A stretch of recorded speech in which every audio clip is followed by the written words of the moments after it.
أعوذ بالله من الشيطان الرجيم وقال الذين لا يرجون لقاءنا لولا أنزل علينا الملائكة أو نرى ربنا لقد استكبروا في أنفسهم وعتوا عتوا كبيرا আল্লাহ রাব্বুল আলামিন বলেন, তারা বলে যারা আমার সাক্ষাতের আশা করে না, আমার সাথে যে তাদের সাক্ষাৎ করতে হবে, বিচারের সম্মুখীন হতে হবে, এইটা যারা আশা করে না, তারা বলে লাউলা উনজিলা আলাইনাল মালাইকাত, আমাদের কাছে ফেরেশতা নাজেল করা হয় না কেন? আমাদের কাছে ফেরেশতা নাজেল করা হোক, সেই ফেরেশতাই বলবে যে মুহাম্মদ সাল্লাল্লাহু আল্লাহ রসুল, ফেরেশতা কেন পাঠানো হয় না? আর নারা রব্বানা, অথবা আমরা আমাদের রবকে কেন দেখতে পাই না? আল্লাহ আমাদের সামনে আত্মপ্রকাশ করবে, আমরা আল্লাহকে দেখব। এই সমস্ত তাদের দাবি।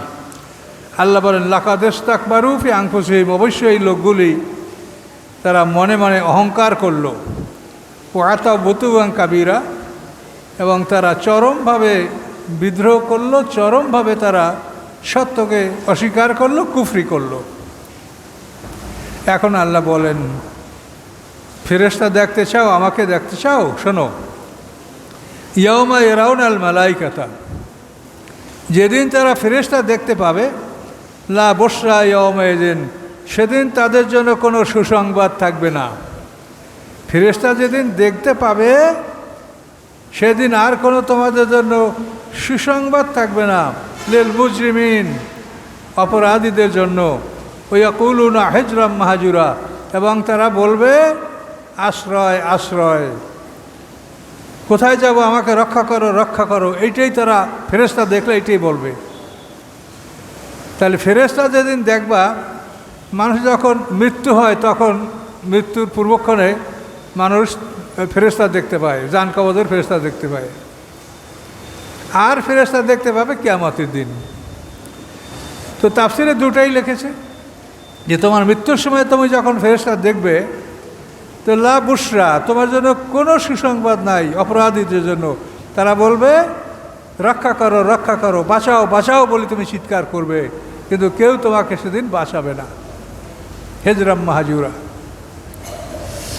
আর আল্লাহ বলেন কাদেমনা ইলা মা আমিলু মিন আমালেন, আমি অগ্রসর হব তাদের আমলগুলির কাছে, যে আমলগুলি তারা দুনিয়াতে করেছিল। ফাজআলনাহু হাবাম মানসুরা, তাদের আমলগুলিকে আমি উড়ন্ত ধুলাবালি, উড়ন্ত খড়কুটায় আমি পরিণত করব। অর্থাৎ যারা অবিশ্বাসী তারাও ভালো কাজ অনেক করে, কিন্তু এই ভালো কাজগুলি আল্লাহ তাআলা তাদের আমলনামার দিকে অগ্রসর হয়ে আল্লাহ হুকুম করবেন, এবং সেগুলি খড়কুটার মতো উড়ে যাবে। আমলনামাটা থাকবে শূন্য, কিচ্ছু নাই তার মধ্যে, কোনো নেক আমল নাই। এভাবে তাদের আমলনামা আল্লাহ নষ্ট করে দেবেন। আসহাবুল জান্নাতি ইয়াওমাইযিন খায়রু মুস্তাকাররা, জান্নাতের অধিবাসী যারা সেদিন, তারা উত্তম বাসস্থান পাবে। সোনার তৈরি, সোনার উপর তৈরি বাড়িঘর, সব কিছু আসবাবপত্র স্বর্ণের তৈরি, অত্যন্ত উন্নত মানের বাসস্থান। আল্লাহ বলেন খায়রু মুস্তাকাররা, অত্যন্ত উন্নত মানের বাসস্থান। ও আহসানু মাকিলা, এবং অতি সুন্দর বিশ্রামের স্থান। বাসস্থান হিসাবেও জান্নাতে অতি উত্তম, আর বিশ্রামের জায়গা হিসাবেও এটা অতি উত্তম। ইয়াউমা তাশাক্কাকুস সামাউ বিল গামাম, যেদিন ফেটে যাবে আকাশ মেঘের মাধ্যমে। বা নুজ্জিলাল মালাইকাতু তানজিলা, এবং অবতরণ করা হবে, নাজেল করা হবে ফেরেশতাদেরকে ব্যাপক হারে। এটা হচ্ছে আল্লাহ তাআলা হাসরের ময়দানে আসার জন্য যখন অনুমতি দিবেন। আমাদের রসুল হাসরের ময়দানে আল্লাহর অনুমতি নিয়ে সিজদা করবেন, বিশ্বাস শুরু হোক এই বলে প্রার্থনা করবেন। তো আল্লাহ যখন আমাদের রাসূলের প্রার্থনা মঞ্জুর করবেন এবং ঘোষণা করবেন যে আমি বিচার মাঠে আসতেছি, তখন এই বিচার মাঠে আসার অবস্থাটা এখানে বলা হচ্ছে যে সমস্ত মানুষ উপর তাকাবে যে আল্লাহ আসতেছে। তখন তাশাক্কাকুস সামাবেল গামামে, মেঘের মাধ্যমে আকাশ ফেটে যাবে, অর্থাৎ আকাশ ফেটে গিয়ে মেঘ বের হবে। আর নুজ্জালাল মালাইকাতু তানজিলা, এবং ফেরেশতা অবতীর্ণ হবে, অবতরণ করবে প্রচুর, অসংখ্য, অগণিত। হাসরের ময়দানে যত প্রাণী তত ফেরেশতা নামবে, এবং এই ফেরেশতারা মাঠে নামার পরে আশাবাদী মানুষেরা যারা আশা করবে যে আমরা জান্নাতি, মানে যাদের অনুরোধে আল্লাহ রসুল শাফাতের জন্য আল্লাহর কাছে প্রার্থনা করেছেন, সেই মানুষগুলি আকাশের দিকে তাকাবে। তখন ওই ফেরেশতারা নামবে, নামার পরে সেই ফেরেশতারার পরিমাণ হবে মাঠে যত প্রাণী তত। ওই ফেরেশতাদের পরিমাণ মাঠে যত জিন ইনসান তত। তো আশাবাদী মানুষরা জিজ্ঞাসা করবে যে আপনাদের সাথে কি আল্লাহ আসছেন? বলবেন যে না, আল্লাহ আসেন নাই। এরপরে দ্বিতীয়বার আবার আকাশ ফেটে যাবে, একে একে সপ্ত আকাশ ফেটে যাবে।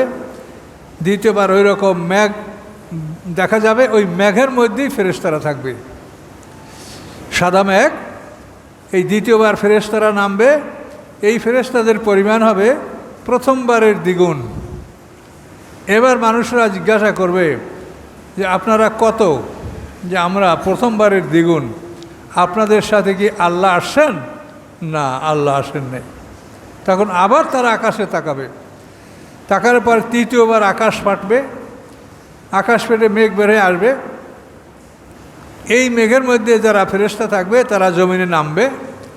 আশাবাদী মানুষেরা প্রশ্ন করবে যে আপনারা কত? তখন বলবে যে আমরা দ্বিতীয়বারের দ্বিগুণ।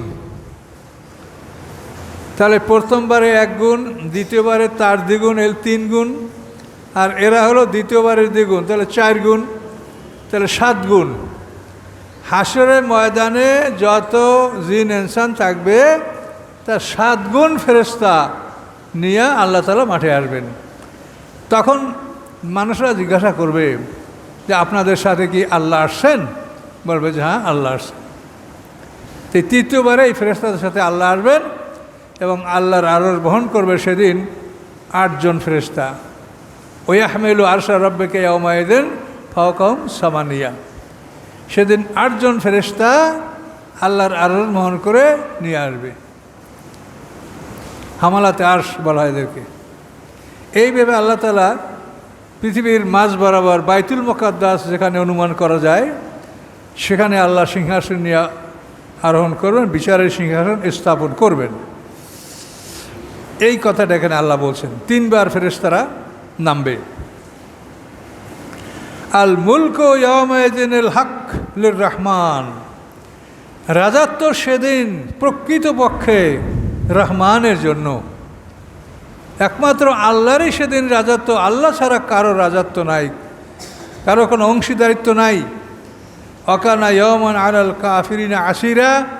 এবং সেই দিনটা কাফেরদের উপরে হবে অতি কঠিন, অতি ভয়ঙ্কর সেই দিনটা।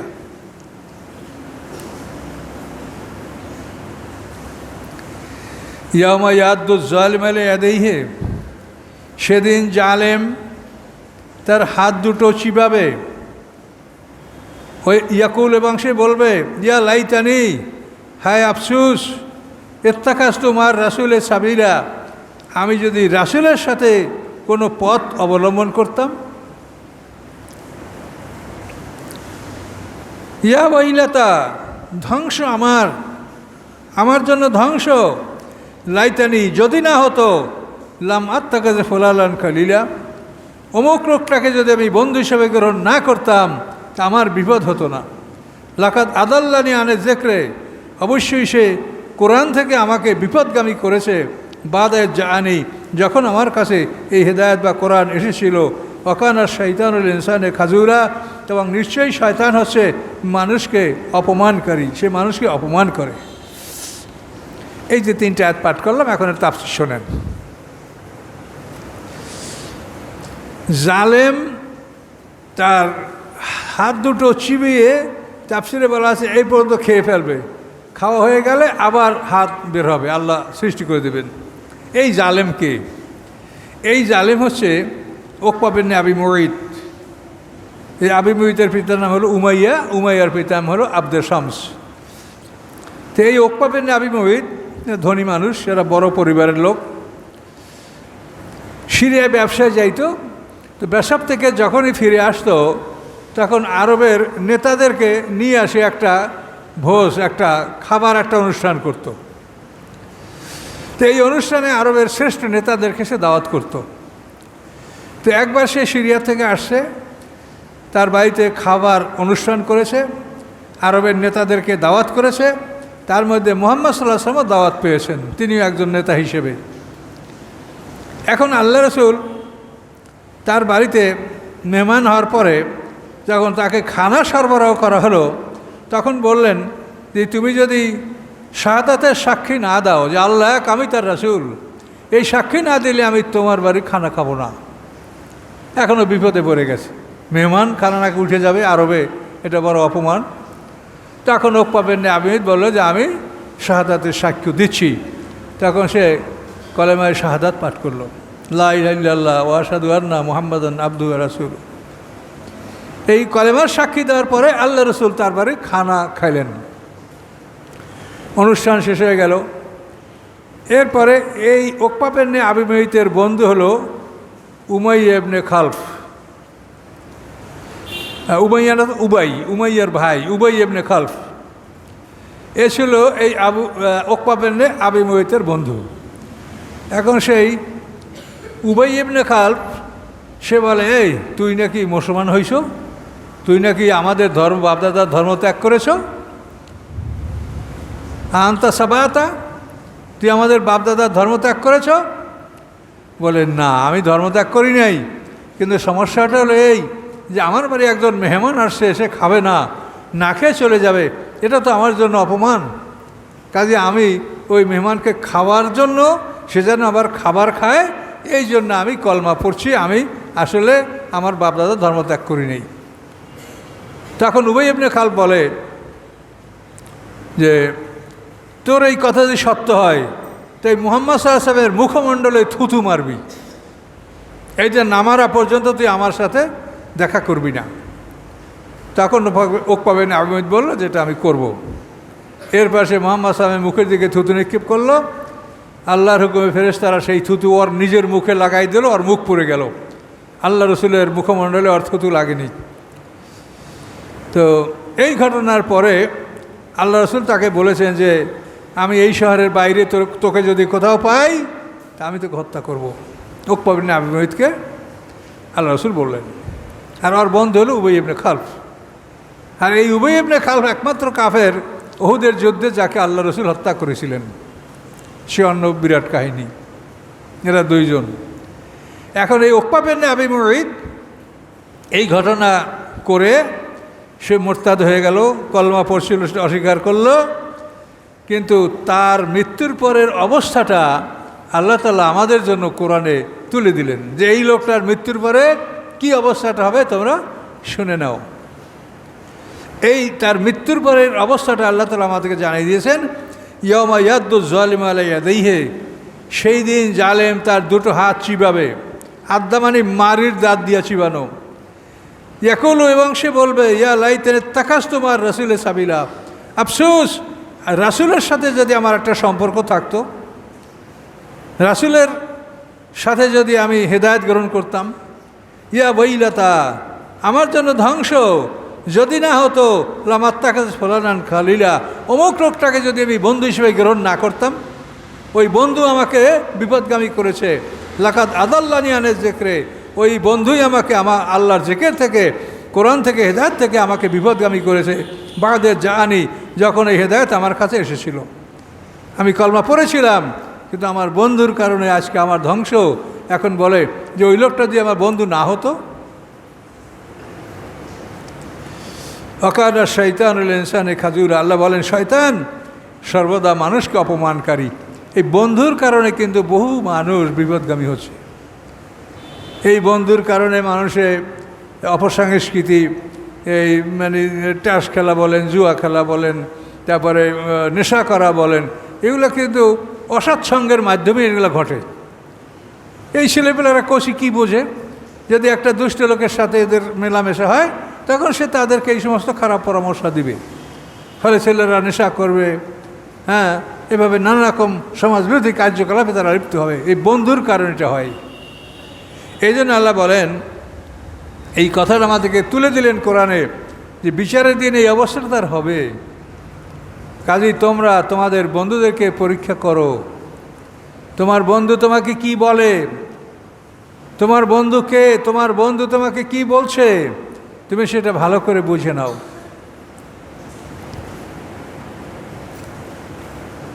এরপরে সামনে আর এক কথা, অকাল্লা রাসূল ইয়া রব্বে, বলবেন রাসূল সেদিন বিচারের মাঠে, ইয়া রব্বি, হে আমার রব, ইন্না কওমি ইত্তাখাযু হাযাল কোরআনা মাহজুরা, নিশ্চয়ই আমার জাতি হাযাল কোরআন, এই কোরআনকে ইত্তাখাযু মাহজুরা, তারা পরিত্যাগ করেছে, ছেড়ে দিয়েছে। কোরআনকে ছেড়ে দিয়েছে যারা, তাদের বিরুদ্ধে আল্লাহ রাসূল হাশরের ময়দানে মামলা দায়ের করবেন, যে সরাসরি আপনি কোরআন থেকে পাচ্ছেন, সরাসরি, এতে কোনো আর আপনার ডান বাম নাই। রাসূল বলবেন, ইয়া রব্বে, হে আমার রব, ইন্না কওমি, নিশ্চয় আমার জাতি, ইত্তাখাযু হাযাল কোরআনা মাহজুরা, তারা এই কোরআনকে পরিত্যাগ করেছে। এখন কোরআন পরিত্যাগ করছে কারা? যারা কোরআন পড়া শেখে নাই তারা কোরআন পরিত্যাগ করছে, পড়া শিখে যারা অর্থ শেখে নাই তারা কোরআন পরিত্যাগ করছে, অর্থ শেখার পরে যারা তাফসীর শেখে নাই তারা কোরআন পরিত্যাগ করছে, এগুলি সব শেখার পরে যারা কোরআন থেকে হেদায়েত গ্রহণ করে না তারা কোরআন ত্যাগ করছে, এবং সর্বশেষ এই কোরআন থেকে যারা শেফা গ্রহণ করে না তারাও কোরআন পরিত্যাগ করছে। অনেকে কিন্তু এই তাবিজ এটা সেটার ব্যাপারে বলে, এই তদবিরাত মানে এটা একেবারে বাদ দিয়ে দিচ্ছে। কিন্তু আমি এই জায়গাটার কথা বললাম, এটা সৌদি আরব থেকে যে লেখক মোহাম্মদ আলী সাবুনি, তার তাফসিরে এই জায়গাটার কথা আমি বলেছি, এটা তার তাফসির আছে, সফাতুত তাফসির, সেটা আরবি তাফসির, সেখানে এই কথাগুলি আছে যে কোরআন থেকে, আল্লাহ বলছেন যে কোরআন তোমাদের জন্য শেফা। এখন যদি আপনি অহংকার করেন কোরআন থেকে শেফা না নেন, তাও কিন্তু কোরআন ছেড়ে দেওয়ার মধ্যে গণ্য হবে। তা এখন কোরআন ছেড়ে দিয়েছে কারা? যারা কোরআনের পড়া শেখে নাই, কোরআনের পাঠ শেখা এটা ফরজ। 2 নম্বর কোরআনের অর্থ শেখা, এটা ফরজ। 3 নম্বর কোরআনের তাফসীর শেখা, গভীর জ্ঞান অর্জন করা, এটা ফরজ। 4 নম্বর কোরআন থেকে আমল করা ফরজ, কোরআন যা বল সেটা আমল করতে হবে। এগুলি যারা করবে না, কোরআন থেকে যারা চিকিৎসা গ্রহণ করবে না, তারা সবাই কোরআন ছেড়ে দিয়েছে।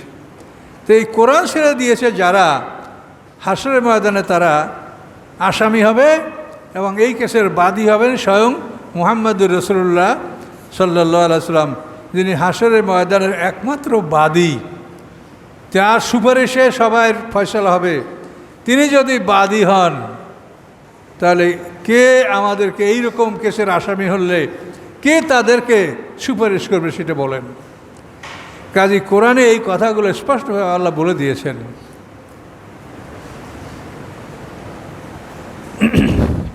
এই জন্য আপনারা এই প্রতিষ্ঠানেও আপনারা যাতে ছেলেরা অর্থ শিখতে পারে, এজন্য একটা পরিকল্পনা গ্রহণ আপনারা করেন। আপনারা অনেক অর্থ ব্যয় করে প্রতিষ্ঠান করেছেন, কিন্তু এখানে আপনি একটা ফরজের কাজ, পড়া শেখা, এটাও ফরজ। কোরআনের কেরাত মানে যেটা ছেলেরা পড়ছে, এই কেরাতটা শেখাও ফরজ। এটা নাহলে তোমরা নামাজ পড়তে পারবেন না। কেরাতের পরে তার অর্থ শেখা ফরজ, গভীর জ্ঞান অর্জন করা ফরজ। তিনটাই আদেশ আছে কোরআনে। ফাকরাউ মা তায়াসসারা মিনাল কোরআন, এলো কেরাত। উতলু মা উইয়া ইলাইকা মিনাল কিতাব, এটা হলো তেলাওয়াত। লিয়াতাফাক্কাহু ফিদ্দিন, কোরআনের গভীর জ্ঞান অর্জন করতে হবে। তিনটাই কিন্তু কোরআনে আদেশ আছে। আমি একটা কথা এমন বলি নাই যেটা কোরআনে নাই। কাজে এই জন্য আপনাদের এই পরিকল্পনা থাকতে হবে যে আমরা ছেলেদেরকে কোরআনের অর্থ শিখাবো।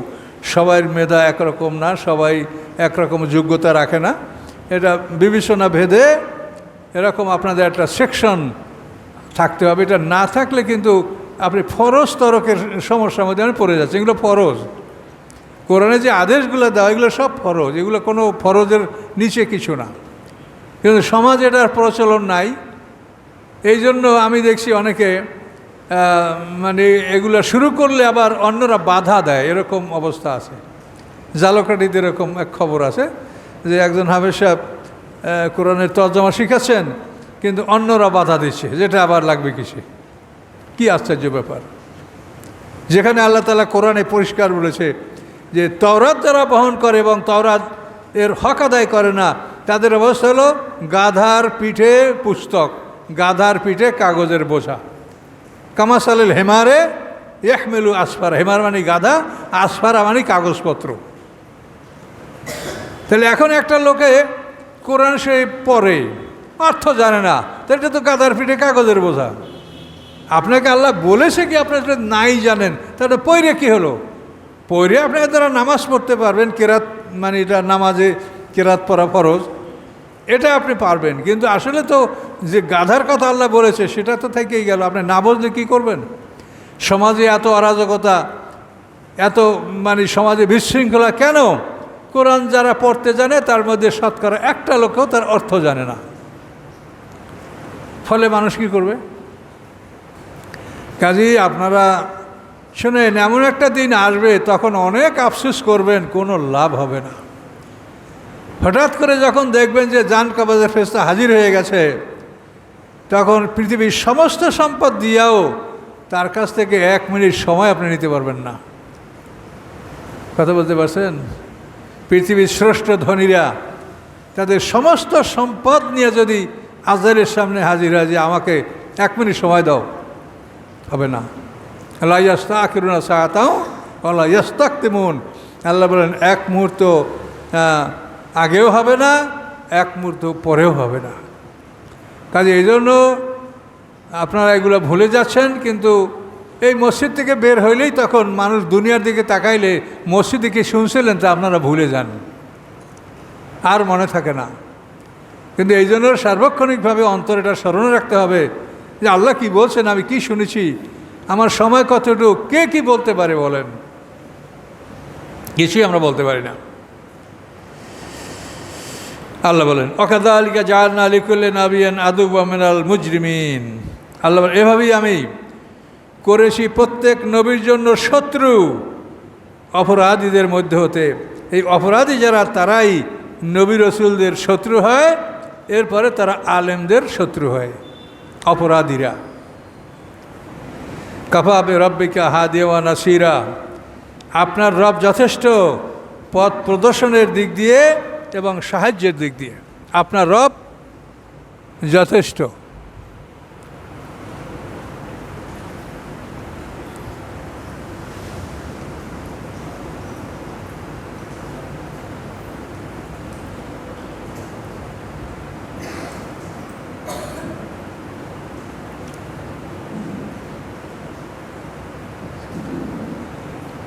অকল আল্লাযীনা কাফারু, কাফেররা বলে লাউলা নুজ্জিলা আলাইহিল কোরআনু জুমলাতান ওয়াহিদা, কোরআন তার উপরে একসঙ্গে কেন নাজেল হয় না?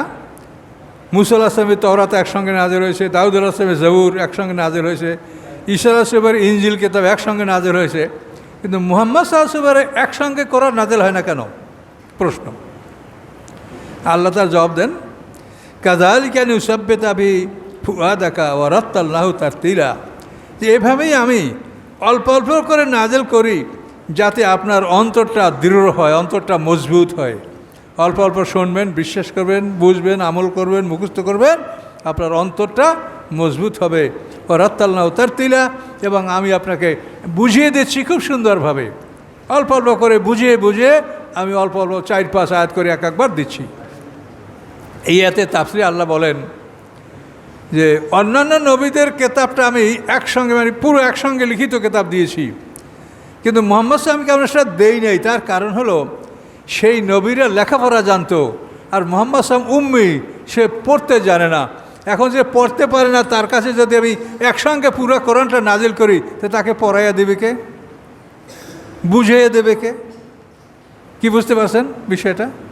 আল্লাহ কি জবাবটা দিলেন যে আমি যদি মুহাম্মদ সাল্লাল্লাহু আলাইহি ওয়াসাল্লামের পরে পুরো কোরআন একসঙ্গে নাজিল করি তো সে তো পড়তে জানে না, তাকে পড়াবে কে, বুঝাবে কে? এই জন্য আমি অল্প অল্প করে নাজিল করি যাতে সাথে সাথে সে মুখস্থ করতে পারেন, বুঝে নিতে পারেন। জিবরিল আমিন তার ব্যাখ্যা তাকে জানিয়ে দেবেন হাদিসের মাধ্যমে, বা যে ব্যাখ্যাটা হয়ে গায়ের মাত্র ওইটাই হাদিস। কাজে আল্লাহ এই জবাবটা দিলেন, কত সুন্দর জবাব আপনি দেখেন। যে পড়তে জানে না তার কাছে একটা গোটা কেতাব দিয়ে লাভ আছে?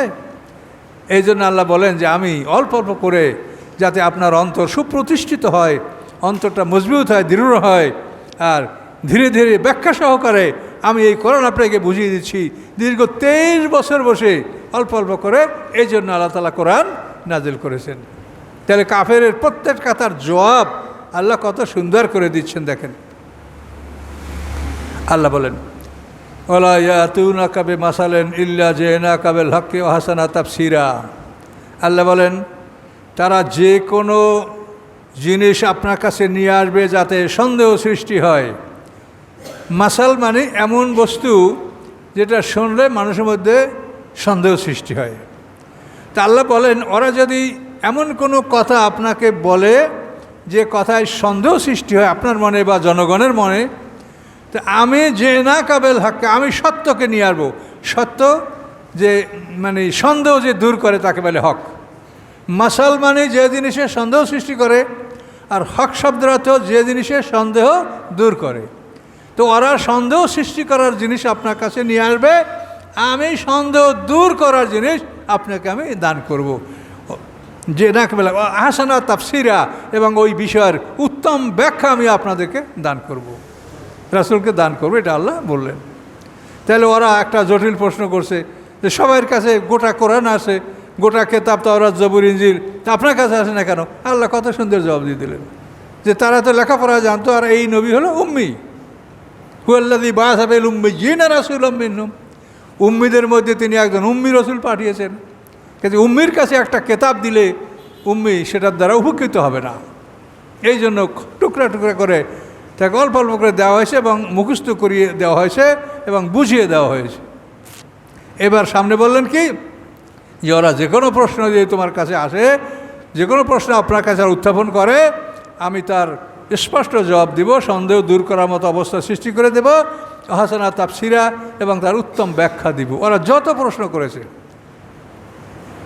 ইসুফ আলাইহিস সালামের বিষয়ে প্রশ্ন করছে, আসহাবে কাহফ সম্বন্ধে প্রশ্ন করছে, এভাবে তারা বহু প্রশ্ন করছে, কিন্তু আল্লাহ তাআলা প্রত্যেকটার জবাব আল্লাহ দিয়েছেন।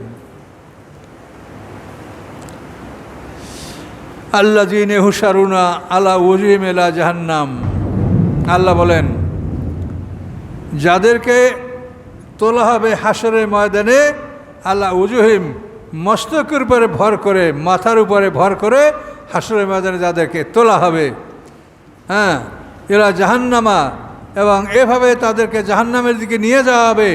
উলাইকা শাররুম মাকানা, এই সমস্ত মানুষগুলি সবচাইতে নিকৃষ্ট অবস্থানে রয়েছে।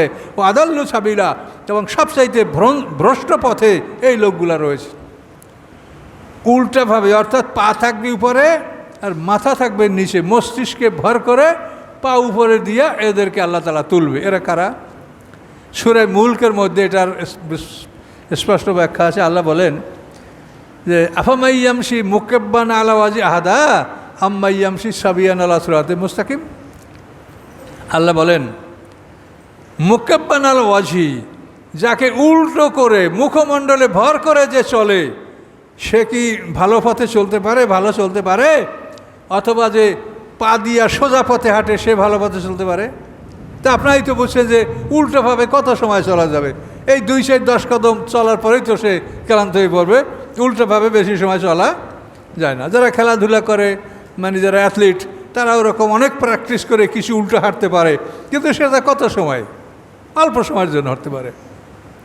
তো আল্লাহ বলেন যে আমি পৃথিবীতে মানুষের জন্য যে বিধান দিয়েছি, এইটা হলো পা দিয়ে হাঁটা। আর মানব রচিত আইন দ্বারা যদি তোমরা চলো, এটা হলো পা উপরে রাইখা মাথা দিয়ে হাঁটা। এখন তোমরা কোনটা হাঁটবা দেখো, পা দিয়ে হাঁটবা না মাথা দিয়ে হাঁটবা, সেটা তোমাদের ব্যাপার। কথা বুঝতে পারছেন? কিভাবে আর বুঝাবে আল্লাহ তাআলা বলেন? আর কিভাবে বুঝাবে যে পা দিয়ে হাঁটলে ভালো হাঁটা যায়, না মাথা দিয়ে হাঁটলে, পা উপরে দিয়ে মাথা দিয়ে হাঁটলে বেশি হাঁটা যায়? হাসরের ময়দানে এই লোকগুলি যারা আল্লাহর বিধানকে উপেক্ষা করে, আল্লাহর বিধানকে উপেক্ষা করে যারা মানব রচিত আইন দ্বারা চলেছে, আল্লাহ বলেন তাদেরকে আমি উল্টোভাবে হাসরের ময়দানে তুলব। এই দৃশ্য 50টা, কাজেই 50টা দৃশ্য হবে। এখন তাদেরকে উল্টোভাবে তোলা হবে, কিন্তু এই অবস্থায় যে সারা সময় পার হবে তাও না। আবার এই পরীক্ষাটা শেষ হয়ে যাওয়ার পরে অন্য পরীক্ষায় যখন যাবে তাদের আবার অন্য রূপ তাদের ধারণ করতে পারে, যেটা আমরা তাফসীর গবেষণা করে যেটা আমরা পাচ্ছি। এটা একটা অনুষ্ঠান, এটা এরকম হবে তাদের। যারা আল্লাহর আইনকে উপেক্ষা করে মানব রচিত আইন যারা চলেছে, তারাই পৃথিবীতে এই অনার সৃষ্টি করেছে। তাদের জন্য আজ পৃথিবীতে অশান্তি। কাজেই এদের এভাবে হাসরের ময়দানে আল্লাহ তুলবে যে তোমরা এখন মাথা দিয়ে হাঁটো। সাহাবীরা প্রশ্ন করছে, আল্লাহ, মানুষ মাথা দিয়ে কেমনে হাঁটবে? তখন আল্লাহ রাসূল বলেন যে আল্লাহ মানুষকে পা দিয়ে হাঁটাতে পারেন, সে মাথা দিয়েও হাঁটাতে পারবে। কিন্তু এটা একটা ভয়ঙ্কর দৃশ্য যে এই লোকগুলি আল্লাহর আইনকে উপেক্ষা করে মানব রচিত আইন মেনেছে। কথা বুঝতে পারছেন? আল্লাহ বলে জেনা করলে তাকে 100 বিটান মারো যদি অবিবাহিত হয়, আর বিবাহিত হলে তাকে পাথর মেরে হত্যা করো। আর বর্তমান সমাজে কি আইন আছে তা তো দেখেন। অ্যাডাল্ট সার্টিফিকেট নিয়ে কোনো মহিলা যদি হাউস অফ প্রস্টিটিউশনে যদি বসে, সেটা তার জন্য কোনো অপরাধ না। কি তাহলে কত বড় জঘন্য ব্যাপার দেখেন। কাজে এই জন্য শরিয়াত বিরোধী যে কার্যকলাপগুলি আছে, এগুলি মানবরচিত আইন, এগুলি ব্রিটিশ সারা পৃথিবী শাসন করছে। তখন এই ধরনের আইন তারা করে গেছে পৃথিবীতে। কিন্তু পরবর্তীতে এই ব্রিটিশ থেকে যারা স্বাধীনতা নিয়েছে, ব্রিটিশ থেকে মানে পাকিস্তান স্বাধীন হয়েছে, তারপর আমাদের বাংলাদেশ স্বাধীন, এই যতই পরবর্তীরা যারা আসছে তারা কেউ ওই আইনের পরিবর্তন করে নেই। ওই ব্রিটিশ যা করে গেছে ওটাই থেকে গেছে। যার জন্য আমাদের আইন কানুনে অনেকগুলি মানে ধারা যেটা কোরআনের খেলাফ, এটা জারি আছে। তো এই জন্য আমরা কিছু করতে না পারলেও আমরা আপনাদেরকে বললাম, আপনারা জানলেন এবং মনে মনে এগুলো ঘৃণা করবেন। কিন্তু এগুলো একেবারে না জানলে তো আপনি বুঝতেই পারবেন না যে আসলে আল্লাহর আইন কোনটা আর মানব রচিত আইন কোনটা। ঠিক আছে।